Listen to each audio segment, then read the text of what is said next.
Mechanics of Reddit. What are the biggest signs a shop is a bad choice? Such as being scammed or hustled into fixing things that don't really need fixed or bad mechanics. If they tell you something needs fixed/replaced, ask them to show you. 1. A reputable shop will have no problem showing you the issue. 2. A good mechanic will be able to explain in relatable terms why it's a problem. Any shop that can't sit and explain what's wrong and why to fix it is either full of crap or incompetent. Also, you are legally allowed to ask for old broken parts back. Had your brake pads replaced, you can ask for the old ones. The only thing might be that a lot of parts have a core charge, so asking to keep the parts might raise the cost of your service. I was driving my wife's Oldsmobile Alero and it just died. I'm not overly mechanically inclined, but I'm able to at least check the basics, and I couldn't get it going again. Had CAA, so we got it towed to dealership. They told us that the fuel pump was gone. Was going to cost $600. Wife's coworker told us about a backyard mechanic who she used extensively for her vehicles. Called him up. He was a former dealership mechanic who was disgusted with his employer and decided to go out on his own. Okay, good start. I liked the guy already without even meeting him. Had the car towed out to him. Probably 30 minutes later, he called me in a completely incoherent rage. Once he calmed down, he proceeded to tell us the $600 fuel pump we needed was in fact a $25 fuel filter.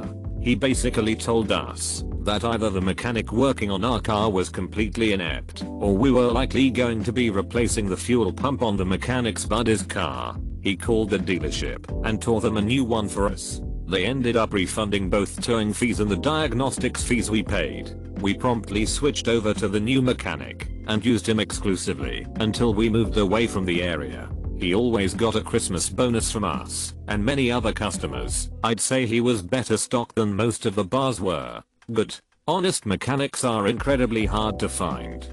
Find them, hold on to them, treat them nice. They save you hundreds, if not thousands of dollars.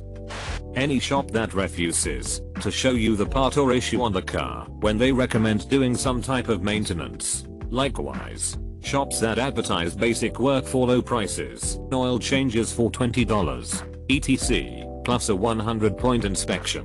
All they want is to get you in and upsell that $20 oil change into a $500 brake job. Take a picture of your air filter. Some unscrupulous Jiffy Lube employees will bring in a nasty air filter and claim it's yours, and that you need to spend some 5x markup for a new one. Take your car in and ask for something to be fixed that you know doesn't need it. An honest mechanic will tell you it doesn't need it. Get multiple quotes. Make sure the diagnosis is correct. I replaced an O2 sensor for a friend. $25. Pep Boys told her she needed a new catalytic converter. 200. Rat bastards. Word of mouth is still critical on this subject. When you find your honest wrench, you tell other people about that individual. Nearly every car has an enthusiast blog, even models you think wouldn't. If you register free and spend a little time there, you will find not only mechanics who give excellent advice, but others like yourself who have corrected problems, posted photos and elaborated on what didn't work or was a misdiagnosis. The weak points of a car are unearthed on these free blogs, and if you navigate them carefully you can glean a wealth of information. Lastly, these enthusiasts will tell you who is honest where you live and share their experiences in repair pursuits. Stay away from national chains. Small independent shops have no advertising, just their reputation. Talk to friends and relatives to find who they trust and have a relationship with. I think a strong start for most people is understanding the maintenance that needs to be done at each mileage interval, as well as learning how to diagnose issues. Things like this. 1. Know how to tell if you have adequate tread on tires. 2. Learn how to tell if you have pad life left. Learn what bad brakes sound like. They chirp when you brake. 3. Learn how to replace your air filter. It costs $10 and is usually in a plastic box easily accessible under the hood. 4. For other things, learn to understand what sounds mean. Clicking when turning. Probably a CV shaft. Grinding while driving. And wobbly tires when you get the car jacked up. Wheel bearing. If you understand what the issue is, you can appreciate what the cost should be as well. I have more of a story. I was a 17-year-old girl at the time. Dropped my car off to be diagnosed, being told we will call you in an hour as soon as we know what the problem is, so we can go from there. Hours passed by, so I called them to ask what was up. Yeah, we figured out the issue and started working on it. We're almost done now, and we will let you know when to come pick it up. Had no choice but to pay the $600 because they fixed my car without even asking me to do so. The best part? It wasn't even fixed. Whatever they fixed was not the issue. Also had a tire shop try and sell me one used tire for $90. I asked them if they thought I was stupid and left. Now I always take my father with me if it involves anything car related. Not a mechanic, but in my area there are places that have about 100 reviews and they're all 5 stars. Surprise surprise. I go there for transmission work and my car starts leaking oil the next day. I go in and they basically say they don't have time. I leave a 2-star review. They threaten me in the review and I get a voicemail asking for them to call back. Makes me believe if anyone else left a low rating they'd get bullied into removing it. I was an adjuster for a major insurance company and handled mechanical and body damages. I can actually write for this for body repairs. If you get into an accident, look for these things. There are a list of things people need to watch out for when they go to find a body shop. First, what attracts you to this body shop? If it was a commercial, you need to freaking leave. Body shops worth a crap do not advertise themselves because the good ones are so freaking swamped they can literally turn away one of 3 people who walk in the door and still be too busy. Besides, they should be spending most of their money on tools and upgrades. Did you read the reviews? This baffles me that people will look up reviews for a gyros restaurant they'll spend $15 at, but not a shop that will be doing $6k USD repairs on their freaking car. Really? Look at the reviews. If there are dozens of bad ones, go away. If a body shop says they can get you in today, that's typically a bad sign. If an estimate is not written yet, the car will sit for a few days before somebody gets to it. You should expect to wait for good repairs. Just like you would expect to make reservations at a nice restaurant. If they advertise that they fight the big, bad insurance companies, use only OEM parts, or anything that pits you against your insurance company, that means your shop is not on good terms with insurance companies, who effectively subsidize most of the collision repair industry because the owners know you will come to them because you're on their side, and they hate those damned insurance companies too. Just like me. In reality, your repairs will freaking stall constantly for additional repair costs, of which will occur 90% of the time. So every time a new part needs to be ordered the shop will move your car to the back while they fight, which means they call once a day to discuss the merits of the repairs or the parts used in the repairs. Instead of ordering them and getting it done like a normal shop typically will, your 1-week bumper job could end up taking 65 days. I have actually seen this happen. And then the shop decides they want $70 a day in storage if they pay your deductible or your rental. Guess what? Somebody has to pay that, and typically, it isn't going to be shop doing it out of the kindness of their hearts. It's usually the technician, who is now on a race against time to get the work done faster. Use your instincts. If you get a bad vibe, walk away. Nobody makes you go to a shop. Not the insurance company, not the shop. You make a repair decision. Now, you may be asked to go to a shop by the insurance company because they have a rep there, and you should do that just to get an estimate in their system. Isn't it sad that going to the mechanics comes with all this fear and baggage?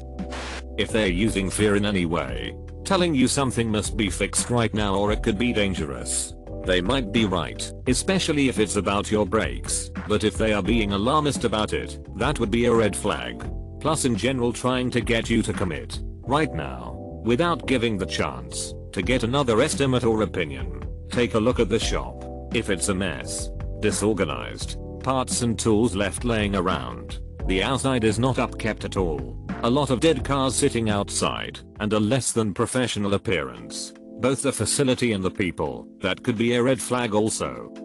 I go to a local garage, independently run, And speaking as a woman, part of the reason I go there is that they just speak to me as a person with a car. No over explaining. I don't get charged any more or less than men do. They're just a lot more interested in my car than they are in me, which is how it should be. The other thing I appreciate is that if they think your car is past all help, they'll tell you so. They could have easily charged me hundreds in labor to try and track down a wiring fault in my Clio, but instead told me that it had been fixed so much and so haphazardly in the past it was pretty much a lost cause, and they'd offer me a half price service on whatever cheap piece of crap I brought in next time. Know your car. Before taking it in for anything, check for stains under it. Put it up on a jack and run a rag over your axles. A common hustle is to put a little bit of power steering fluid or oil on your axles and tell you have a leak. I check all of my fluids before taking my car in for anything. One shop I took my car to brought me into the shop where my car was up on the lift and showed me the place where my power steering fluid was leaking. Then showed me the reservoir that was almost empty.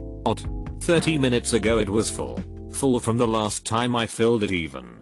Do you honestly expect me to believe that on the way over here I lost all of my power steering fluid? Hard no. I never went back. Alternatively, if you find a place that's honest, stay with them. My car was actually leaking oil once. Took it to a place expecting a hefty repair. Nope. The drain plug was stripped. $5. Didn't even charge me anything for labor or to look at it. They got all of my business until I moved away.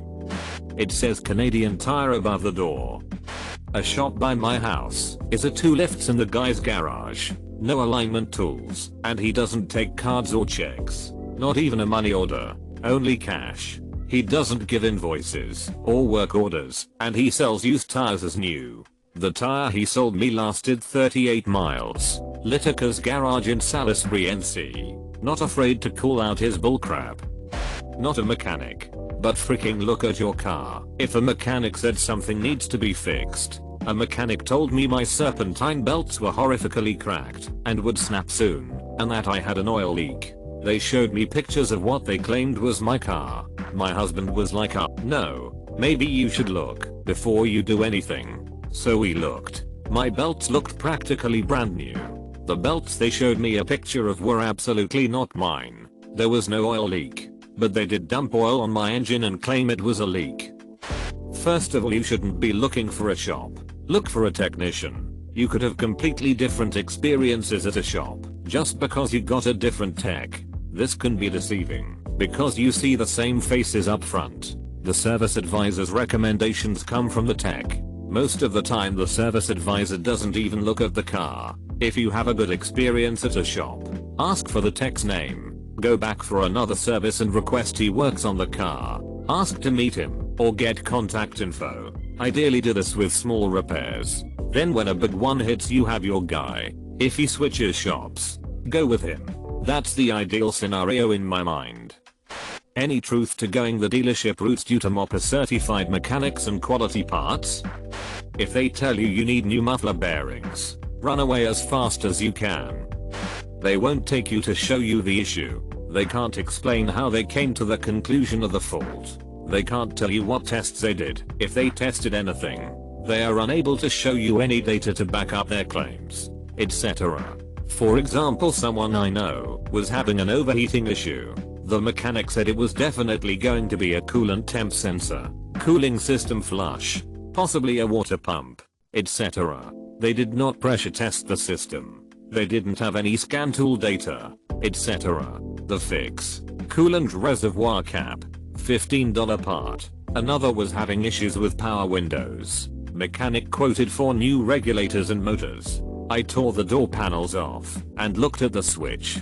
All it needed was some grease on the regulator and some WD-40 and a bit of plastic removed and a bit of contact cleaner on the switch. So many shops or mechanics will try and sell full-on jobs for minor fixes. Partially because some shops want that upsell and some require it. And also, if you work flat rate, some people really think their need for that money is more important and are willing to charge you for that emissions test and fix for your check engine light when what you needed was a replacement gas cap because the rubber O-ring went out when you take it in to be checked, and they tell you what they think it is. Ask to see what made them think that. If they won't show you, and they can't tell you what makes them think it is said thing, be wary. You don't have to be a master technician to understand what the mechanic is saying. But if you're having a starting issue and they aren't testing the battery, starter relay and starter itself, then they are just part swapping. If they tested the battery or the alternator, they should have a sheet. If you are getting a brake job done, and they are pushing for a flush, ask to see the fluid, or if they tested the fluid. If they did test it, they should have the strips or tester. If they push for rotors, ask for the measurements, and if they cut their own rotors, and if they do rotor matching, a good and honest mechanic will have no issue showing you what they found, or answer your questions. If you are willing to take the time to show interest in your vehicle, then you can feel more justified in your bill. But do be careful. If you seem like one of the customers who questions everything because they automatically think the mechanic is trying to screw you, you'll have a less than enjoyable experience. Like any other profession, if you're polite to the mechanic, a lot of them will be nice and as helpful as possible to you. Understanding the basics of how your vehicle works will help you a lot, and keeping up on maintenance will help you in the long run. And if possible, learn what is being put on your car. Also, remember that unless your mechanic works for themselves, they don't make the rate for labor. All we can do is try and give you the best work for the time. And remember the mechanic's labor triangle. If it's done fast and right, it won't be cheap. If it's done fast and cheap, it won't be right. If it's done cheap and right, it won't be fast. Worked at a Dodge dealer and a Toyota dealer. Double check your air filters. They may still be cleaned even if they are marked as dirty. 30+ for an air filter is ridiculous. Also mark your tires when asking for a rotation. Some techs get lazy and ignore the rotation. If the tire tread is even on all tires, don't pay for something they didn't do. I like the Ford franchise near me, as I know a couple of people who work there. There are actually two nearer, but after a bad experience with one, they actually knocked a screwdriver through my exhaust to make it, so I needed a new one from what my buddies actually showed me where they damaged it, so I haven't been there since. The one I use is pretty good. I know I pay more than an indie garage, but my buddies know me, and I like things in good order. I once used a Mercedes franchise when my C-Series windscreen wipers developed a fault. As I worked right near there, I asked them to take a look. I assumed it was a fuse or something similar, as they wouldn't do anything but intermittent, but they did work like that. They called me up wanting PS 1100 for a whole new wiper mechanism and switch assembly. I just said, no way, I'll just go pick it up. I arrived to find no windscreen wipers and the dashboard out and in various pieces. It wasn't drivable. The shop manager said that we don't put defective parts back in. After a lot of bad noise, calls to Mercedes, they basically told me to frick off. I ended up having to pay out what they wanted despite the wipers basically working. I understand women get frustrated over not trusting garages, but I can assure you us guys get the same treatment. Sometimes you don't really have an option but to take a risk. But what I have learned is that if you don't get your car booked in straight away, if you have to wait a couple of days, it means they're in demand. If in using them, they're straight up with you in WhatsApp, then it's good too. My old garage that I used was like that. Sadly, the owner retired after his son, right-hand man, passed away, but they were constantly busy. The state of the place was somewhere in the middle, which is also good. If there's crap everywhere forever and a day, that's a bad sign. If it's all squeaky clean and not a foot wrong, that's bad too. It means they care more about the fake plastic sheen. Mechanics are usually completely inexperienced, or overstressed, or badly paid. Different kind of mechanic here. Bicycles. The best suggestions in here so far are: 1. Ask for a service you're sure you don't need and see if the mechanic agrees with you. If they do, be wary. 2. Ask for explanations of what is wrong and why it broke and how the fix will be performed. If the mechanic can't explain the procedure, parts, and cost up front, be wary. 3. Have maintenance completed regularly. I'm not sure if it's the same for cars, but for bicycles there are parts that last a long time and parts that wear quickly. Oftentimes foregoing maintenance will allow these quicker wearing parts to incorrectly wear your longer lasting parts. Regular maintenance will ensure serviceable parts stay that way for longer. If you've been having regular maintenance performed and using your equipment as intended, be wary of a full service replacement package. In the bike shop, a lot of the maintenance I do is stuff riders should know how to do anyway. Ask to watch the service being performed. Chances are good you can watch and learn and save yourself time and money in the future. When you go to a shop for a major service, 30k, 60k, etc., and they come with an estimate with more items need service compared to your owner's manual, you may want to get a second opinion. Shops have made their own list for servicing by combining different manufacturers' recommendations. Source: had a shop for 10 years and saw some ridiculous quotes. They talk to me. I have very little car knowledge. 6 wheels. Goes brom. My wife is quite knowledgeable about the witchcraft under the hood. We'll tell mechanics that I don't know about cars. She's the one who does. If they still insist on talking only to me, I get suspicious. If you choose to ignore the one who knows what you're talking about, you either can't listen or want to try to get one past me. And for all those screaming that a car has 4 wheels, you're forgetting the one in the boot and the steering wheel. Tools are dirty and just lying about everywhere. Car parts all over the place. Cars used as storage or workbenches. Obvious OSHA violations. Can immediately identify the quality of a shop by simply looking in the door. Not a mechanic, but relevant. I recently took my brand new car in for an oil change. It was leaking oil afterwards, so I took it back the next day. A different guy was in. They said a part unrelated to the oil change and totally nothing to do with the work done 24h earlier was broken. Red flag. So I should take it back to the dealer for a replacement under warranty. Took it in. The dealer's mechanic snaked a camera through the engine and took pictures of the damage for me so I could see what was wrong. The cylinder head was cracked. For those unfamiliar, just know that it's a 1.5 inches thick piece of steel. There was damage all throughout the inside. The camshaft was damaged. When they did the oil change, they had left the oil gun sticking into the hole where the oil goes in and then turned the engine on with it still inside. So the oil gun got crunched inside my engine. The prognosis: a new engine or my brand new car was scrap metal. I got a second opinion from my brother's mechanic to be sure, and he said the exact same thing. Turns out my local mechanic had not only caused the damage, but every person there had lied about it to my face to try and get out of taking responsibility. A letter from my lawyer to the shop owner was the only way to get my car repaired. The damage was over $5,000 in parts alone, not including labor. Until this happened, I was not aware it was possible to cause so much damage doing something as simple and routine as an oil change. That shop is now closed. The moral of the story: when a mechanic lies to you, there's a good chance the whole shop will lie to you. The attitude of a business always comes down from the top. A good mechanic will show you what's wrong if you ask, and not try to send you away. When it comes to damage, if they won't show it, they're full of crap. Ask them how often your oil needs to be changed. Jlube says 3,000, which is not true for most cars on the road. Oil Express asked how much I wanted as the interval on the sticker before I even had a chance to ask. Full SYNTH equals 10k, 3 times less frequently than Jlube tried to tell me. Anytime they say you need a new anything when you go in for maintenance, it's probably a lie. Confirm it yourself. Worked at a Shell station for a week in college doing oil changes. Got one done and told the boss he said she needs a new belt. I was like, no she doesn't. He proceeded to walk over and cut the belt off and told me to get her a new one. Quit on the spot and told everyone I could about how bad the place was.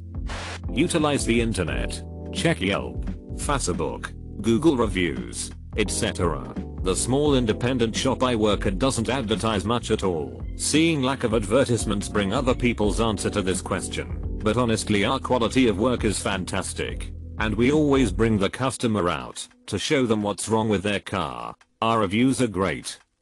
I feel we should be dropping names for the auto shops. We've had some unbelievable experiences with crooked mechanics. Are the margins that low, or is it just that easy to rip people off in this industry? This is where everyone becomes a mechanic. Point first, you should go and get more than one opinion, but also you can't be ignorant. The price a mechanic gives you is with labor. Some people calculate their worth per hour differently. Everyone is trying to make a living and feed their families. Very recent story. My mom was quoted $1,600 to fix her little car, and she fixed it herself with a $40 part plus pliers she bought at the dollar store. Way to go, mom, and screw that place.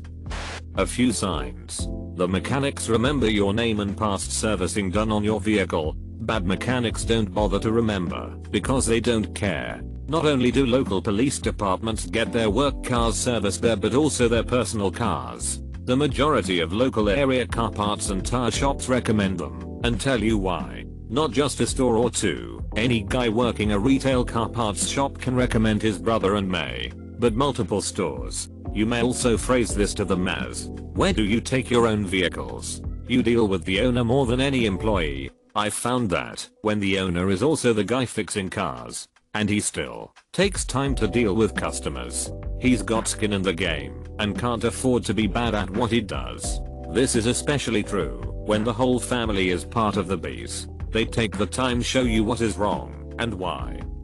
When they tell you your power steering fluid is dirty and needs to be changed, then you ask them more in-depth questions about it, and they answer them all. What color? Are they really sure? Did they check the right fluid reservoir? Can you check again?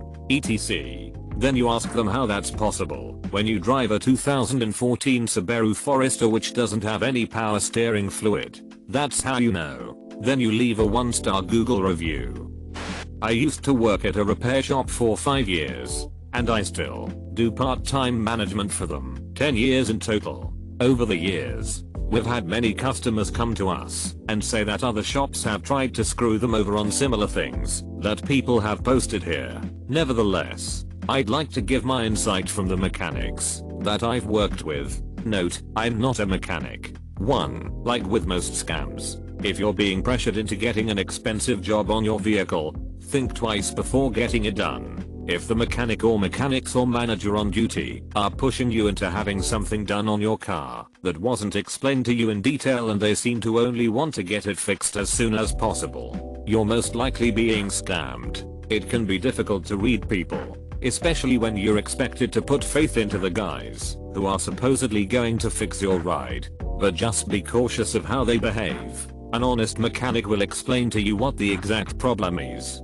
especially if it's an immediate safety issue, and why it needs to be done. 2. Pay attention to the price of the part or parts and labor they are estimating your job on. A good mechanic will, at least in our shop's case, give you the receipt of the part that will be installed or replaced in your vehicle that was purchased from a parts dealer or your vehicle's manufacturer, usually a dealership. Also, remember that an estimate is not the final price that you may be paying. Keep communication with the shop and ask them if there'll be any update regarding how much you may be expected to pay. If they are hostile or reluctant in telling you what the change in price or work may be as they further examine and repair your car, you're most likely getting ripped off. One common scam is that a shop will give a low estimate on your car's job, say $150. A few days go by, and you end up having to pay twice or triple the amount on the day they release your car. Unless there is a situation where the mechanic on duty finds a huge safety issue besides the initial problem with your car and gives you an update on what the estimate will be should you agree to the job. You shouldn't be paying more than you have to. 3. Remember that labor, the actual work done, is part of the bill. You cannot tax labor, only parts. So make sure you're not paying extra for the tax as well. 4. It doesn't hurt to do your homework on your own car. Learn about your vehicle's anatomy and physiology. You don't have to go into the nitty-gritty, but have a basic understanding what each part does and why it's important to have it maintained and what happens if something goes wrong with it. For example, and while not necessarily true in all cases, certain noises coming from your car can be a telltale sign of which specific part or compartment the problem is coming from. 5. It goes without saying, but poor customer service is a huge red flag for a bad shop. For our shop and many like them that have good mechanics and management, the shop should give you updates as they examine and repair your vehicle. This is usually done by phone, sometimes text message or email, and each time they should tell you what exactly the problem is, or if they are still working on it, what they think the problem may be, and if further work is necessary. Shops that do not communicate with you or completely stonewall you, even after you've tried calling them again and again, or shooting them email after email, are most likely under bad management. It doesn't necessarily mean they are trying to screw you over, as there are other customers' cars they need to attend to, especially if it's a small shop. However, just go with an open mind on how they are treating you and the tone they're using as they do a job on your vehicle. 6. Beware of patch-up jobs. This is probably the most common scam done, and I see it happening all the time with new customers. We'll get a customer come in to have their car examined by one of our mechanics, and after being told what the problem may be, they are told what the job will entail. Much to the customer's dismay and disagreement, they'll leave our shop and go to another place, a shady place, and be told they'll immediately repair their vehicle on the same day and at a low and cheap price. They get their car seemingly repaired, but all that's being done is bandaging the problem and not actually fixing it. The customer, victim, ends up paying for the patch up and give it a few days or weeks later, their car is still suffering from the same issue and sometimes even breaks down on them as they drive it. Then they come back to our shop and complain about the issue. Patch-up jobs are exactly that. All the shop is doing is patching up the issue and not addressing the problem in the long term with the proper diagnosis and repair. Essentially, they are making a quick buck from you. If you go back and try to complain to them, they'll just say that maybe you experienced some kind of problem while you were driving your car. Sometimes they'll entirely blame it on you. For example, we had a customer who came to our shop and complained that one of his pipes in his car's exhaust system was leaking and making a loud, rumbling noise. Our mechanic told him, after briefly examining his vehicle, that he may need to get the pipe entirely replaced. The customer became irate and said that he wasn't going to wait for something like this. He went to another shop. He paid $200 plus taxes and labor for their mechanics to literally patch up one of his pipes. They used a cheap sealant, and he shows up a week later and says the problem is still persisting. We advise him, once again, to have our mechanics take a look at it on our lift and replace the broken pipe. He still refuses and huffs away. 7. They may be biased, but take a look at the reviews of the shop you're going to. Generally, you want to pay attention to any pattern of customers having complaints with that specific shop.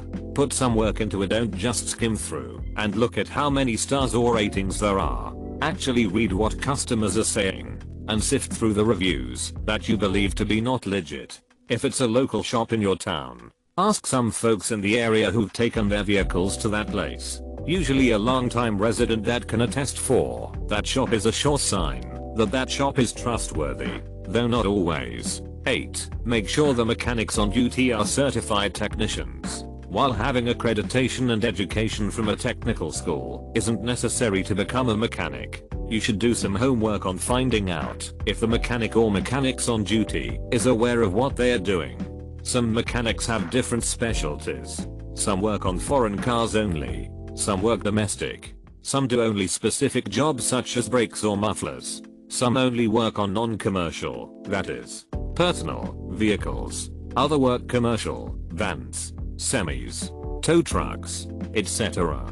Find out if the shop works only on specific type of bodies, such as sedans, pickups, or motorcycles. 9. Unless you know your vehicle is not roadworthy or safe to drive, don't get and pay for jobs that you don't have to. Again, doing some research on your car specs won't kill you, and it also doesn't hurt to consult someone, a third party, who may be well educated on the matter, such as another mechanic from a different shop. You can think of it like getting a second opinion from another doctor. 10. Another scam that's done frequently by dishonest shops are quick estimate scams or immediate payment scams. Unless it's something extremely minor, good mechanics will never give you an estimate on your vehicle unless it's been properly examined, usually on a lift. If your car literally rolls up to the shop and the shady character who calls themselves a mechanic takes a quick look at your car and gives you a ridiculous price on the repair, right on the spot, especially if you ask them why it's necessary and they don't go into detail and become defensive about it, you're being scammed hard.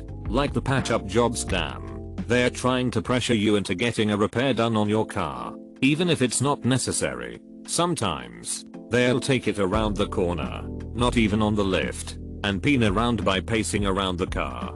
After 30 minutes or so, they'll tell you the job's finished and demand immediate payment. You know you're especially getting shafted when they ask for cash only, even if they told you they accept credit. They may even press legal action if you refuse to pay or demand to speak with a manager, if one even exists. 11. Make sure you know what you're paying for.